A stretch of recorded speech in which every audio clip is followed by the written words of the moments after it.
confirmé par la colonne de feu. Dieu devrait lui montrer tous les plans. Parce qu'on ne pouvait pas avoir un oui qui allait encore nous parler de quelque chose, il faudrait que lui parle de tout. Il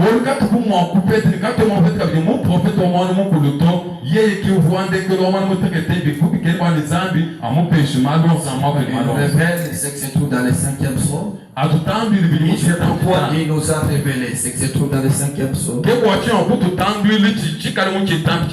Il nous a parlé de ce qui était dans les 6e psaume. Dans le 7e psaume, il nous a parlé. Il a dit quand l'ange sonna la trompette, il dit le silence d'une demi-heure. Et Frère Branham explique ce silence-là. Il dit que le silence-là était si l'ange devrait bouger quelque chose, les gens devraient connaître l'heure et l'avenir du Seigneur.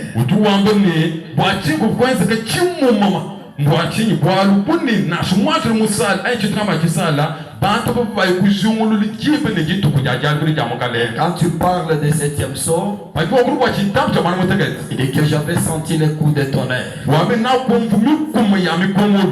Coup sur coup, 7 coups de tonnerre. Et il y a eu silence d'une demi-heure. Pourquoi ce silence? Parce que les gens devraient connaître même le nom nouveau de Jésus, même la date de sa venue.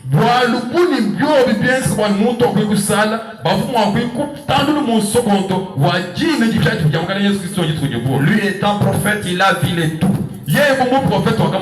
C'est pourquoi il révèle ce qui est déjà là et il nous dit encore, il nous révèle les choses à venir.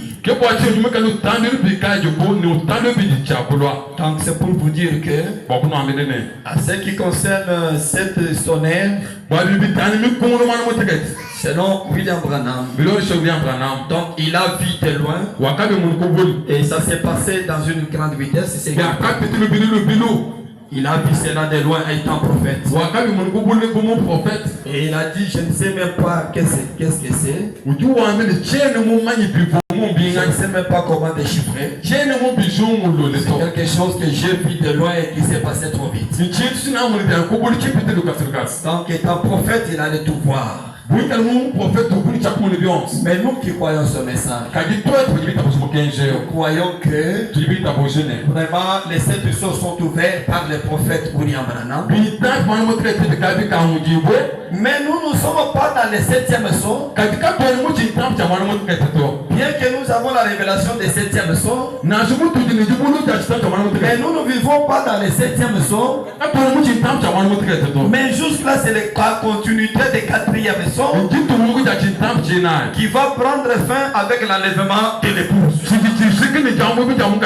C'est un enseignement prophétique. Veut que nous puissions enseigner petit à petit pour que cela pénètre dans nous. Voilà, c'était au moins cela que je voudrais juste un peu éclaircir certaines choses. Voilà le plan du salut de Dieu. Et si nous suivons attentivement les prophètes, vous allez comprendre qu'il y a 7 âges de l'église.